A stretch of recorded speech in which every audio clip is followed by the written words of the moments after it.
You know, I like last week's fit better, Zach. Zach, Did we lose can him? you hear What's us? he doing? I can hear you, kind of. Hello. Sorry, I didn't know you were talking to me, so maybe I can't hear you.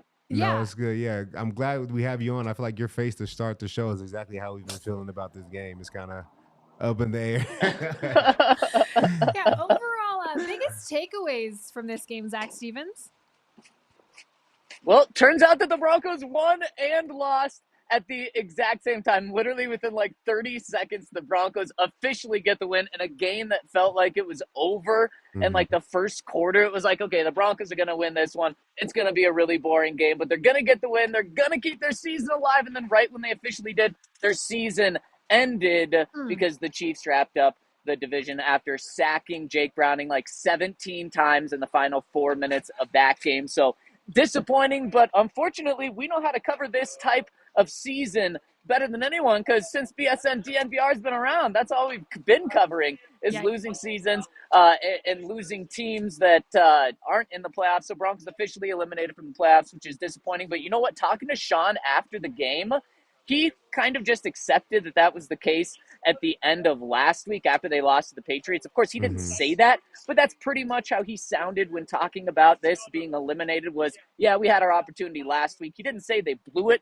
but he said, like, yeah, pretty much went away last week after we lost to the Patriots. And that's exactly what we knew. I mean, the hoops that the Broncos had to jump through in order to win and get in the playoffs were just astronomical. Todd, I think you said a miracle, and the percentages said 5%. Now those are at 0%. But the Broncos do have one opportunity in front of them next week, and that is to get to a winning record since the first time since 2016 when our own Todd Davis was the Broncos starting inside linebacker. So there is that still on the table. And Sean Payton made it clear after tonight's game that he is going to approach that game just like he would a week 2 game. So if you're healthy, you're playing. He's going to be going for that win, and he's going to be going to Jarrett Stidham once again after he had a Russell Wilson like performance. In all honesty, a Russell Wilson like stat performance. In fact, you look at the numbers that I don't know if you guys have done this yet. You look at the numbers that Russell Wilson had. Yeah, you did. Did the exact same in the Chargers games that Russ had. One fewer touchdown pass. Exactly. One fewer touchdown pass, no interceptions. And that is something that when we talk to Sean the rest of this week, I guarantee you he is going to point to is no turnovers, fewer sacks, and it really was a guy that operated Sean Payton's offense better. In fact, I think we saw it highlighted perfectly in that touchdown pass to Lil Jordan Humphrey, where we've seen Russ in those situations in the past. We saw it last week. Todd highlighted it on Inside Scoop big time, where Russ has a clean pocket. He has an opportunity to make a play in the numbers, in the intermediate, about 15 yards downfield, and Russ freaked out, turned his back, got sacked. We saw Jarrett Stidham do the opposite. He stepped up into the pocket, in fact, ran up into the pocket, hit a strike to Lil Jordan Humphrey, and then Lil Jordan Humphrey literally broke 5 tackles on his way to the end zone. Now, Russ does it a different way. Russ does it with the fourth quarter magic. No magic was needed in this game. We just needed to get to midnight in order to have that magic. And, I mean, that fourth quarter just took forever and ever. But so there was no magic like we're used to with Russell Wilson, but Jarrett did, I think, did exactly what Sean Payton wanted him to do. Overall, how do you grade this Jarrett Stidham performance?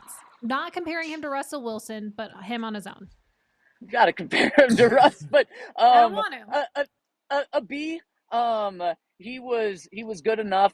You saw some jitters, especially at the beginning. He started 1 for 4. He had like a 10 or 15 yard overthrow to an open receiver early in the game, but then he calmed down and he operated well. Now, this wasn't a performance you look at and you're like, man, this is the guy going forward into the future. You're like, okay, let's have him end the season next week. And then you're probably also still drafting a rookie. So, I mean, he was totally fine, especially for his first start in this offense this year. He got his first NFL win, which is pretty cool. He was 0 for 2 last year. But, man, the 16-9 final score, that was way too similar to last year. Like, no, please, let's have next week be like 40-41, a Broncos win over the Raiders or something. Just something different. I gave Stidham a C+, so we're right on track with our grades. Yep. We've been talking a lot about Stidham and Russ and this quarterback change, but the defense kind of gets overlooked a little bit, and I feel like they played a really great game tonight. Who really stood out to you on the defensive side of the ball? Yeah, big time. And Pat Sertan, we talked to him after the game. He said after last week, that's not who we are. And we were Mm-hmm. embarrassed by that. And it was Bailey Zappi, who threw 3 interceptions in the first half against the Bills this week. That's who came in and beat the Broncos, put up over 20 points against them last week. The defense did not do their job. And we see the defense do the complete opposite this week. They made a rookie backup quarterback, or they Mm-hmm. made a backup quarterback look like a backup quarterback. Easton Stick was awful in this game, and not one person didn't really stand out. It was just the entire defense. They didn't give up a single touchdown, which is really, really impressive. This Broncos defense, Pat said after the game, we hold ourselves to an extremely high standard, and they showed it today. And we know that's how this team is built to win. And you know what? This defense is going to be very similar look next year. So it's encouraging to see some positive signs in this game. Do you feel like this Broncos team, after what you saw from Jarrett today against the Chargers, do you feel like this Broncos team would benefit from keeping Russell Wilson next year? No, I think there's no chance that is going to happen. No, I think it's definitely a good question, especially because a report from Ian Rappaport came out this morning that said the Broncos aren't necessarily going to move on from Russ. If he's their best option, they're going to keep him. If Sean Payton's here, I don't think that's the case. But after the Mm-hmm. game, Sean was asked about Russ again, since a lot of comments have been said. We've talked to Russ since the last time we talked to Sean. And what Sean said was, the outside people and people far away from this situation are the ones making it seem like Russ and I don't have a good relationship. He said that's Mm-hmm. not the case, really pushed back against that and said Russ has been an ultimate pro this entire week. Jarrett Stidham talked about how Russ was there for him, not only during the week, but in the game. They were watching film together, breaking things down on the sideline, so Russ was helping him. But no, it doesn't make sense to have Russ here. Russ is going to have an opportunity to start, and because Sean Payton has made that decision that it's Mm-hmm. not going to be here, I think unfortunately today was probably the last game for Russell Wilson in a Broncos uniform in this stadium. But man, do we have a very interesting offseason, not just how the Broncos move on from Russ, but what it looks like and what the behind the scenes drama is. Because we talked to Russ on Friday and he made it very clear that the Broncos told him he was going to be benched if he did not waive his injuries or push back his injury guaranteed vest date. And he did not do that. And then pretty much when the Broncos were eliminated from the playoffs after the loss last week, Sean made that move. Yeah, this is going to be a very interesting offseason, and I can't wait to cover it with you. So I'm excited to see what happens. Who is your front runner for quarterback for the Denver Broncos? Let's talk about rookies. We don't have to look at all the free agents. Who's your favorite, guy in the draft right now?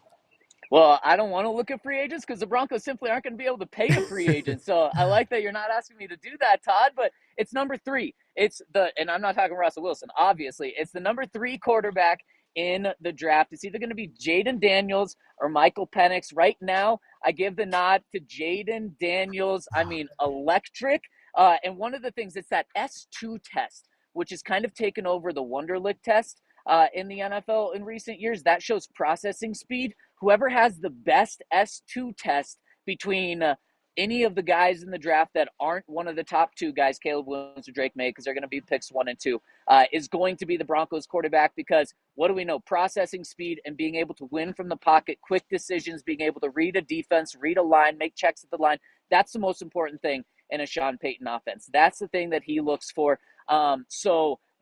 Justin Fields, there's been a lot of talk of, well, if the Bears draft Caleb Williams, could it be Justin Fields? That's Mm-hmm. just like a younger, faster Russell Wilson. To me, Yeah. that doesn't make the most sense. Although I think that'd be fun, really fun and electric. But that type of quarterback just does not make sense from what we've seen. Sean Payton inherit a $50 million a year Russell Wilson and sit him for a $5 million Jarrett Stidham. It's funny. I don't know if I love those tests when coming out of the draft. It gave me a flashback of like the Wonder League. Luckily, I did pretty good on it, but some of those questions like, this little kid has on a baseball cap. All baseball players wear caps. Is he a baseball player? I don't know. I don't know. I'm a football player. So Does he play baseball? Tell me. We're gonna have to dig up your Wonderlic score and test, Todd. Man. We're gonna put you through the S2 test. Let's do it. everybody, Yeah, oh my let's do God, it. that'd be terrible. You know what? We'll do it next week in Vegas after many drinks, and we'll see who comes out on top. Let's do that. That would be fun. Zach, before we let you get out of here and enjoy your New Year's Eve, any final takeaways from Sean Payton at the podium, any of the players that you heard from, anything that really stood out to you? Yeah, what really stood out was the Broncos obviously get a win. And like I said, within 30 seconds, they were also eliminated from the playoffs right after getting that win. And it was just really interesting to me how Sean handled the talk about where the team is right now and being eliminated, but getting the win. He really accepted this last week. Is what I was able to take from that. And it makes sense because there was only a 5% shot at making the playoffs after last week, but he accepted that. And that's a big reason. That's the reason why they benched Russell Wilson. He knew the playoffs were pretty much done. And I was just surprised with coaches who do this and spend 20 hours a day, 12 months a year, 364 days a year, just grinding in this. He kind of gave up hope, but was just very realistic with it when it came to last week. And that's why Russ was benched last week instead of waiting for this coming week to make that. But like I said, with Russ, we have a whole war coming in terms of what's going to happen. We already see the NFLPA documents come out defending Russ and litigation potentially. It's going to be an exciting offseason. But one more week left. We're not done. Yeah, it's been weird with all the different litigation coming out, and some people reporting that the NFLPA said that there was, no violation from the Denver Broncos, that there was nothing even there. Other people are reporting that the NFLPA said that this was a violation. Like, what is going on? I'm so confused. Alexis, we'll just let Todd handle the legal talk, and we'll enjoy ourselves. He can parse through all that. Oh, no, that's Hank. We passing that on to Hank. There we go. As long as it's not me, we're good. Back of the roster, Hank. What are we going to do? Litigation, Hank? Yeah. Litigation, Hank, yep. Yeah, I mean, both his parents are lawyers, so boom, there we go. There it is. No wonder. He's a natural. It's in his blood.